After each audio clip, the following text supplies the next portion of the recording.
Today's episode is brought to you in part by Tokyo Treat and Sakura Co. Stick around to see how you can get $5 off your first box of delicious Japanese snacks. Hello everyone, GoldenNova here. Hey, remember during the Light Union episode where I brought up the Yugi and Kaiba structure decks and I made an offhand comment about how I really wanted to talk about Yugi's side of that release, the Magna Warriors? Well, it looks like one of my Quasar Commanders agreed, so now it's time to take a look at another of the King of Games' numerous gaggle of friends. Releasing on February 2003 as a trio of promo cards out of the best Yu-Gi-Oh! Spin-off game, Duelists of the Roses, Magna Warriors would periodically show up in either of the Yugi's decks as a stalwart trio, ready to do battle either as a team or combined as the mighty Valkyrian, the Magna Warrior, swapping between these tactics as needed. But much like Gate Guardian before it and Machina Force after, turns out having a main deck monster made of several components you have to assemble on field isn't enough to sway the game in your favor. But thankfully, that's what Legacy Support is here to help with. So let's raid the lab to see what science toys we have available, see how they charge up into action, then find out if there's any companions that would make for some unfairest combos. It's time to attract a lot of attention with Magnet Warriors Explained.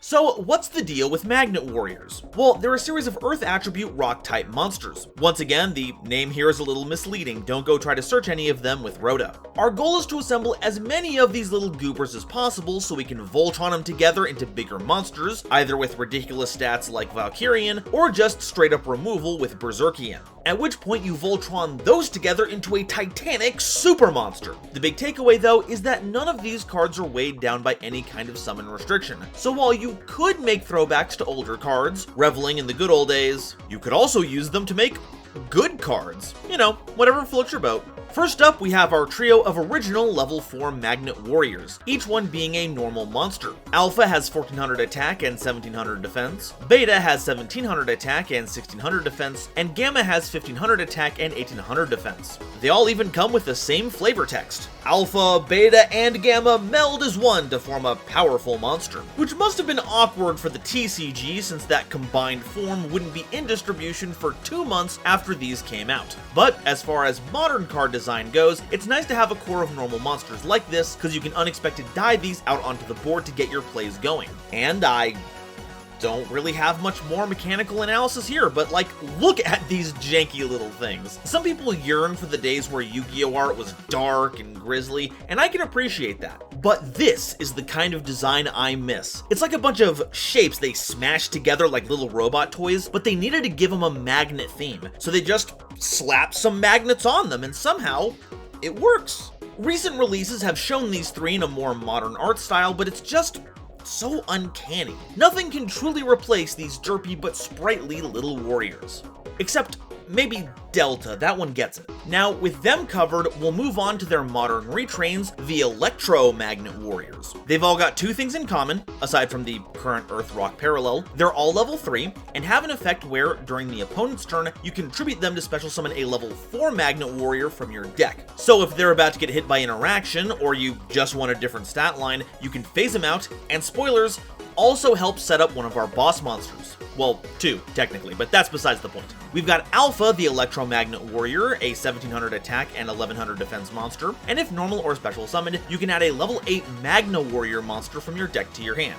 By the way, those are those bosses. Beta, the Electromagnet Warrior, has 1500 attack and defense, and if this card is normal or special summoned, you can add a level 4 or lower Magnet Warrior monster from your deck to your hand, except a copy of this card, which is great because that means it searches both the Electromagnets and the standard Magnet Warriors. And then we have Gamma, the Electromagnet Warrior, rocking 800 attack and 2000 defense. If normal or special summoned, you can special summon a level 4 or lower Magnet Warrior monster from your hand, except a copy of this card. Essentially, we have Beta running around grabbing the other members of the Magnet Warrior core, with Alpha grabbing our bosses, and Gamma helping to put those monsters onto the field from our hand. At that point, you can either use them as material for a variety of summons, or keep them on tap for your opponent's turn to make them into different monsters. And while currently the only level 4 Magnet Warriors we can summon are the normal ones, thanks to even more support, we thankfully have more, better options. But no matter what you use them for, they aren't sticking around for very long. So these masters of magnetism are anything but static.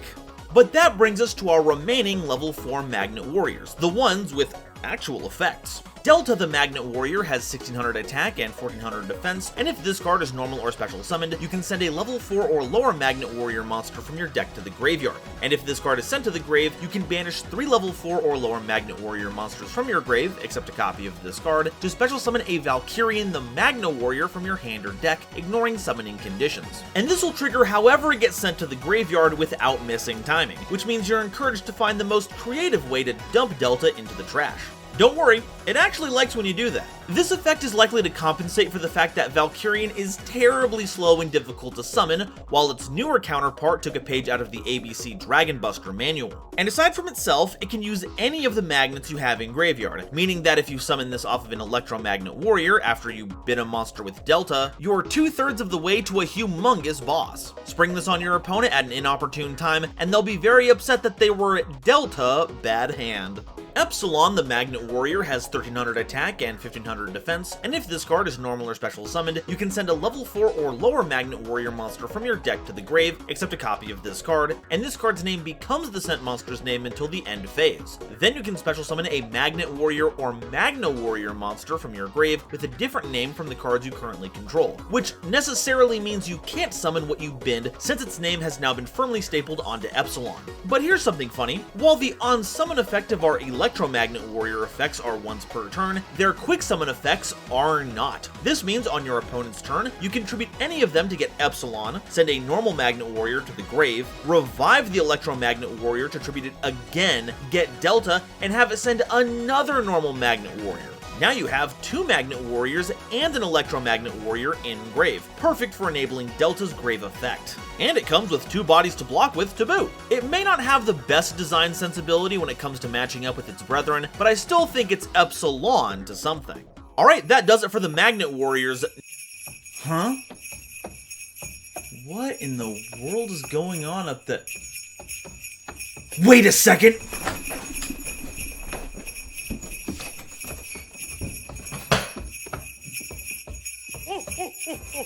This year, treat yourself to an extra special gift with Tokyo Treat and Sakura Co., the snack boxes that let you experience the flavor and culture of Japan right from your home. Each box has its own special flair, with Tokyo Treat coming with up to 20 of the latest, greatest, and limited edition treats of the season, while Sakura Co. gives you a more refined selection from one of the many regions of Japan, crafted by local artisans for the most authentic of delicacies. This month's Tokyo Treat theme is Snacktacular Christmas, with an array of holiday-themed goodies that would make even Santa jealous. Highlights include the Kokuto Donuts, which are sure to be a hit for all the churro lovers out there, Christmas Crunch Mix, which is a combination of rice cracker arare and white chocolate for a wonderful blend of sweet and salty. Christmas Cake Gummies, they're little marshmallow chunks with strawberry spheres on there, and you can even arrange them into a little cake. And my all-time favorite, the Kit Kats. There's a different flavor every month, and while I've enjoyed all of them, this time is a home run. Strawberry chocolate cake. I don't know how they do it, I don't know how they accomplish it, but the flavor in here is so rich and intense, you'd never understand how they could fit it in something so small. Once again, it is a crime that we do not have something like this available stateside. It's peak.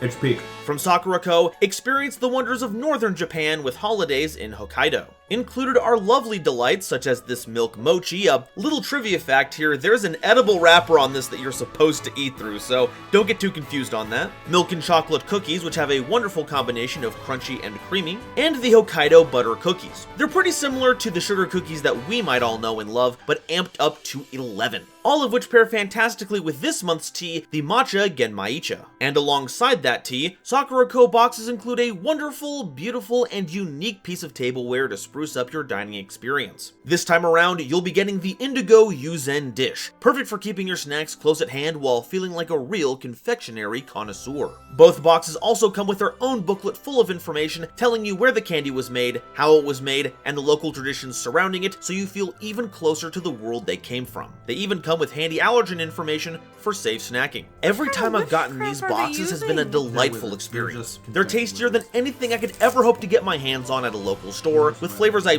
didn't even know existed. And everyone I've shared them with has said the same, and it's been wonderful getting to share time with them after a busy day over such delightful treats. I'd highly recommend getting one for yourself, or if you want to give the most unique gift this year, get one for a loved one. Go down to the pinned comment or description to the link and use my code GOLDEN to get $5 off your first box. Thank you again to Tokyo Treat and Sakura Co. for sponsoring this episode, and now, back to the video. Alright, that does it for the Magnet Warriors. Now it's time to see what happens when they get serious. First, we have our level 8 Magna Warriors. Valkyrian has 3500 attack and 3850 defense and can't be normal summoned or set, and must first be special summoned from the hand by tributing an Alpha, Beta, and Gamma the Magnet Warriors that are either in your hand or on your field, and you contribute this card to target an Alpha, Beta, and Gamma the Magnet Warriors in your grave and special summon them. So the good news is, once you've special summoned Valkyrian properly, you can revive it. Thanks, Epsilon. In this way, you have a gigantic body that can decompose into 3 bodies to be used however you want. But because it lacks quick speed on that effect, a proactive duelist can use basically any form of removal they want to clear it out, no problem. It certainly has its uses. ABC Dragon Buster taught us exactly what can happen when you have one monster that can turn into 3, but for a modern era, we're gonna need to rely on Berserkian, the Electro-Magna Warrior. It's got 3000 attack and 2800 defense, can't be normal summoned or set, and must first be special summoned by banishing Alpha, Beta, and Gamma the Electro-Magnet Warriors from your hand, grave, or face-up monster zone. It can banish a level 4 or lower Magnet Warrior monster from your grave, then target a card your opponent controls and destroy it. And if this card is destroyed by battle, or if this card in its owner's possession is destroyed by an opponent's card effect, you can target one each of your banished Alpha, Beta, and Gamma the Electro-Magnet Warriors and special summon them. And you will once again note the lack of a once per turn clause here. While you do have to banish for Berserkion summon, any remaining Magnet Warriors in grave can be fed into it to pop card after card without a care in the world. And while you can't get the component parts back at will like Valkyrian, or better yet ABC Dragon Buster, your opponent retaliating with destruction removal is just gonna get you back all your little pieces to do it all over again. So remember, Valkyrian is here when you want to absolutely disrespect your opponent with combo, while Berserkian is your reliable board breaker. 2 very different roles, but hey, opposites attract, right? In fact, they attract so well that they end up forming an even bigger monster all on their own. Empyrean Magnum, the superconductive battle bot, is a level 10 fusion monster with 4000 attack and defense, requiring Valkyrian and Berserkian the Magna Warriors as material. It must be fusion summoned with the above fusion material and cannot be special summoned by other ways. Once per turn, during either player's turn, when your opponent activates a spell card, trap card, or monster effect, you can negate the activation, and if you do, destroy that card. And if this face-up card in its owner's control leaves the field because of an opponent's card effect, you can special summon both a Valkyrian the Magna Warrior and a Berserkian the Electro-Magna Warrior from your hand or deck, ignoring summoning conditions. Which is a little awkward because unless you shuffled the material back into the deck, that means you're running more than one of each to use this effect. And I was under the impression that the whole point of running Electro-Magnet Alpha was to run as few copies of these as possible to avoid bricking. But that's a mild sour spot against the fact that this is a walking Omni-Negate on a 4K body. How you get to that, though, is a mixed bag.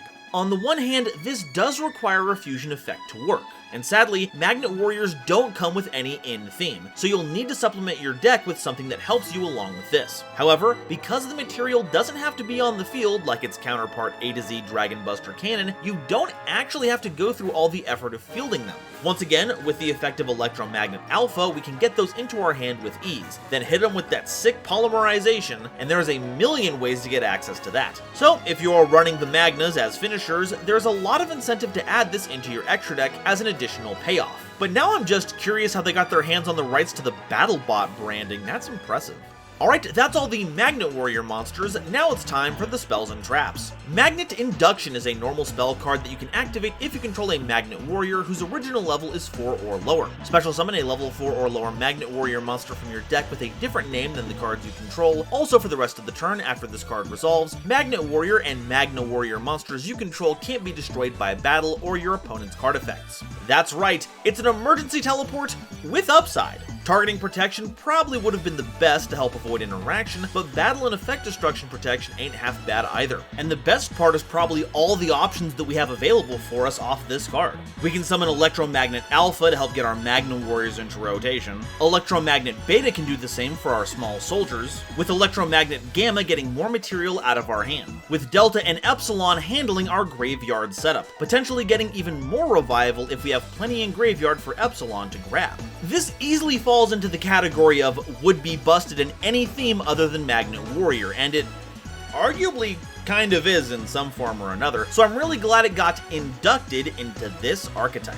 Magnetic Field is a field spell card, and if you control a level 4 or lower Earth Rock monster, you can target a level 4 or lower Magnet Warrior monster in your grave and special summon it. And once per turn, at the end of the damage step, when an Earth Rock monster you control battles an opponent's monster, but the opponent's monster was not destroyed by the battle, you can return that opponent's monster to the hand. So once per turn, it's a revive, so long as you have a Magnet Warrior or adjacent monster on board, and is a clunky but effective piece of non-destruction, non-targeting removal. Heck, it even adds some value to the Magnet Induction effect that keeps you immune to battle destruction. Just run a monster into an opponent's and clear it out without losing one of your own. Though it will still work even if the monster doesn't survive, making this great at all stages of the game.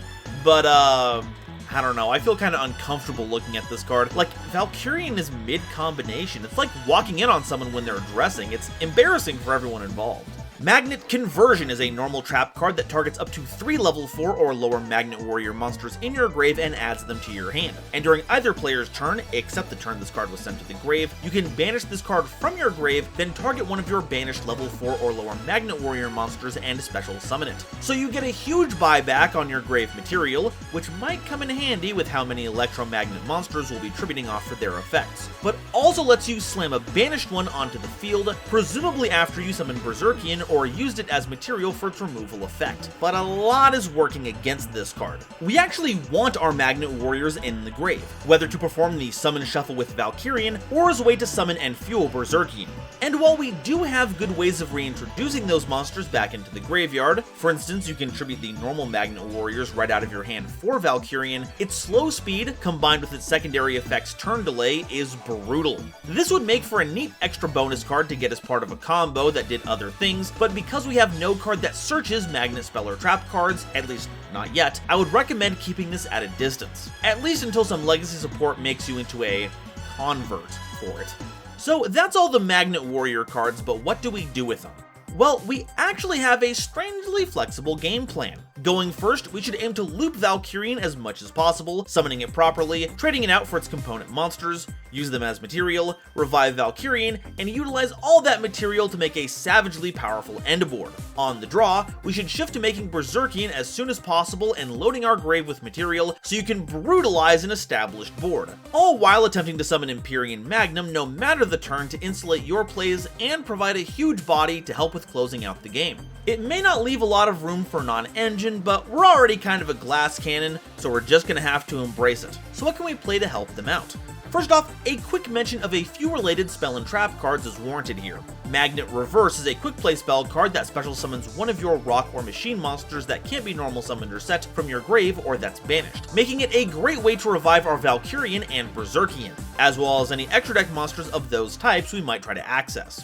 Magnet Force, on the other hand, is a normal trap card that makes monsters of those original types unaffected by your opponent's monster effects, except their own, the turn you activate this card. It's like a slower, worse Miscellaneousaurus, but don't ask me exactly how, I haven't read it yet.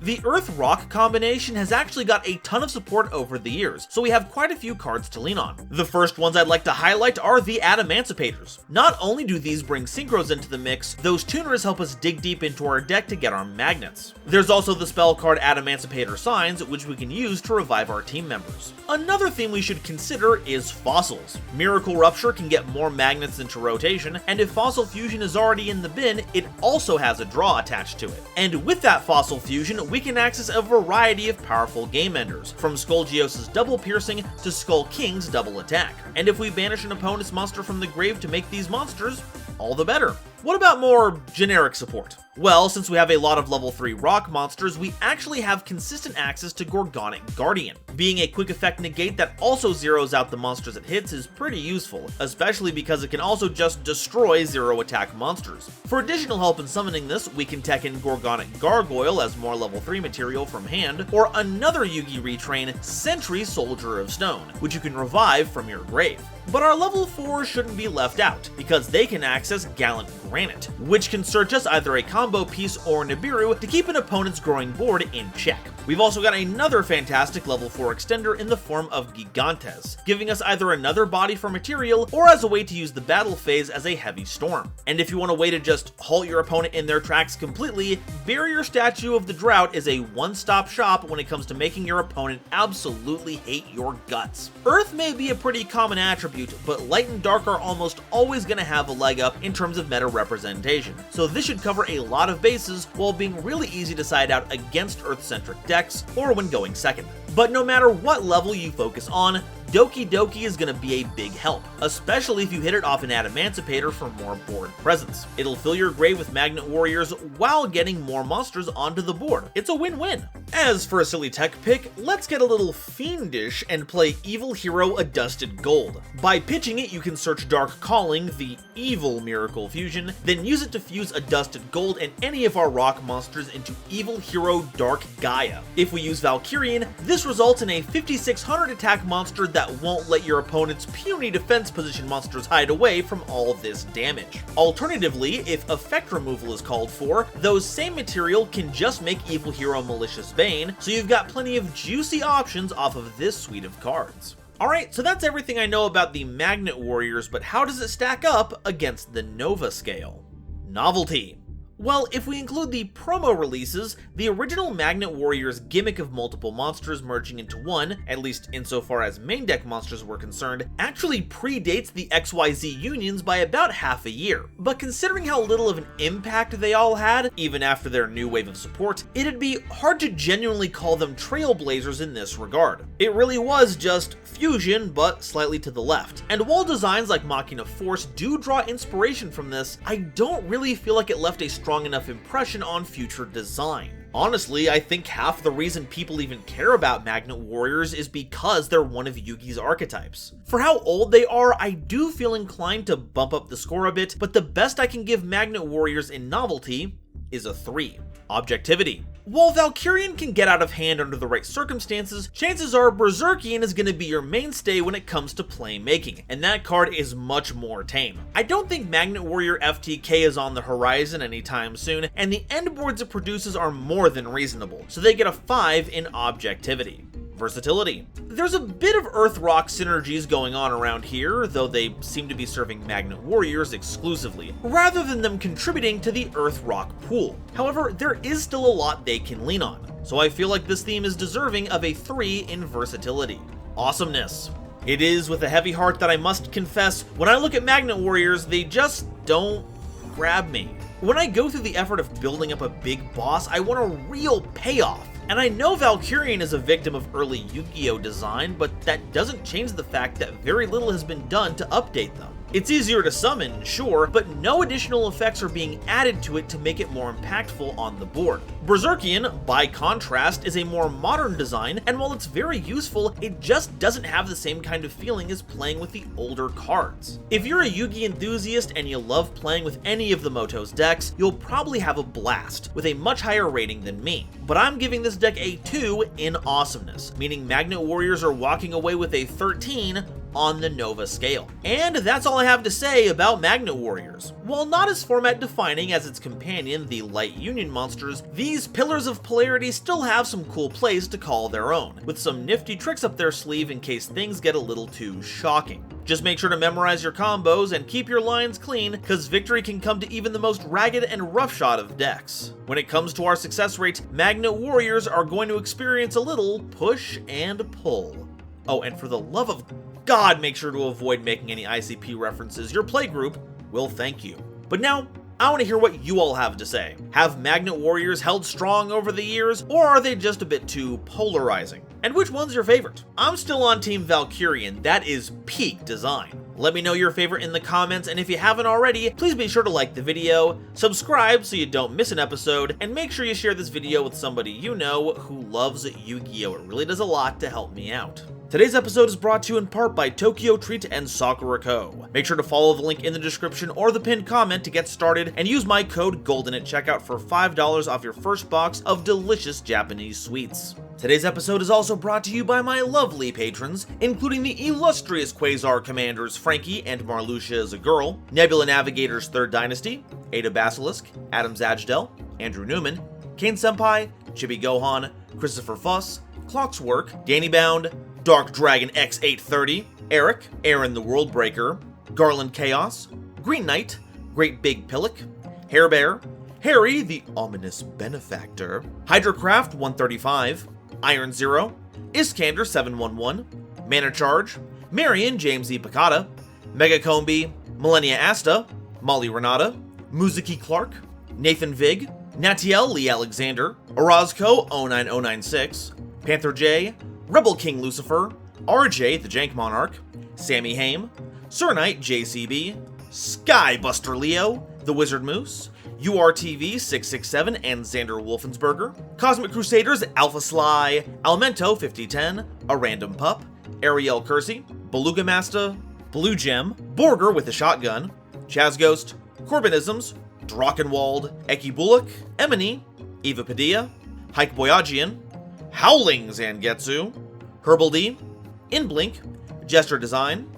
Kale the Dragon, Carp, Kevon Public, King Scarlet Yugioh, Lord Whoop-de-Doo, Manga Pages, Matt Simmons, Michael Shimabukuro, Mustafa Aiden, Nitromo, Psycho Reaper Gaming, Shizuki Nijimura, Sophie, apparently, Stephen Williamson, Taylor Seymour, The Legendary Raven, Tucker Ordorn, Venusian Teapot, and Zeldreka, as well as the wonderful Starlight Explorers you see on screen now. If you'd like to help me in my journey in covering all of Yu-Gi-Oh's archetypes, get my videos early, be a part of these credits, and participate in monthly custom card reviews, I'd be super grateful if you'd consider checking out my Patreon in the description or joining as a YouTube member. And if you're interested about the other side of this Yugi Kaiba rivalry set, check out this video I made covering the XYZ Light Unions. Thank you all so much for watching, and I'll see you next time. Bye-bye.